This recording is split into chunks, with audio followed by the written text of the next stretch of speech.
तो भारतीय संस्कृति के सबसे प्राचीन धार्मिक ग्रंथ वेद हैं, जो 4 हिस्सों में बटे हुए हैं: ऋग्वेद, यजुर्वेद, सामवेद और अथर्ववेद। आपको बता दें कि साम शब्द का अर्थ है गान। सामवेद वो वेद ग्रंथ है जिसके मंत्र गाए जा सकते हैं। यज्ञ, अनुष्ठान, हवन के समय मंत्रों का गायन होता है। सामवेद को ऋग्वेद के मंत्रों का संग्रह माना जाता है। सामवेद में अधिकांश मंत्र ऋग्वेद से लिए गए हैं। ऐसा कहा जाता है कि ऋषि और मुनि सामवेद के मंत्रों के जरिए देवताओं की स्तुति करते थे। ये कहा जाता है कि अगर ऋग्वेद से सिर्फ गायन के लिए ऋचाओं का सामवेद के रूप में संग्रह किया गया होता तो इसे केवल गाने वाले मंत्रों का ही संग्रह होना चाहिए था। लेकिन सामदेव के कुछ मंत्र स्वतंत्र हैं। सामवेद में लगभग 450 मंत्र हैं जो पूरी तरह गाए जाने वाले नहीं हैं। पौराणिक उल्लेखों के अनुसार सामवेद की 1000 शाखाएं थीं। आचार्य पतंजलि ने भी इस बात की पुष्टि की। हालांकि आज इनमें से केवल 3 ही शाखाएं मिलती हैं। सामवेद की अलग अलग ऋचाएं हैं।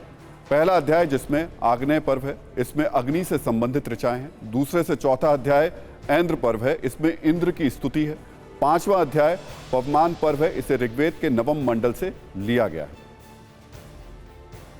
सामवेद की आचार्य परंपरा है। सामवेद के आदि आचार्य जैमिनी माने जाते हैं। वायु, भागवत, विष्णु जैसे पुराणों से भी इसकी पुष्टि होती है।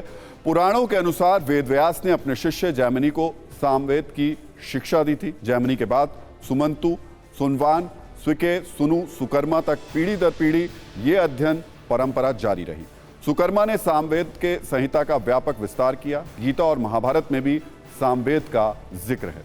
भगवान कृष्ण ने भगवत गीता में सामवेद का जिक्र करते हुए कहा कि वेदानाम संवेदोऽस्मि, यानी भगवान कृष्ण ने कहा कि मैं वेदों में सामवेद हूँ। इतना ही नहीं, महाभारत के अनुशासन पर्व में भी सामवेद का जिक्र है, जिसमें कहा गया कि संवेदशम वेदनाम यजुषाम शतरुद्रियम, यानी वेदों में सामवेद और यजुर मंत्रों में शतरुद्री प्रमुख हैं।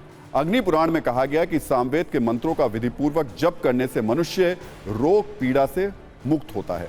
आपको बता दें कि सामवेद के मंत्रों की गायन पद्धति ऋषियों की ओर से विकसित की गई है। इस तथ्य को विद्वानों ने भी स्वीकार किया है कि समस्त स्वर, ताल, लय, छंद, नृत्य, मुद्रा, भाव सामवेद के ही अंश हैं।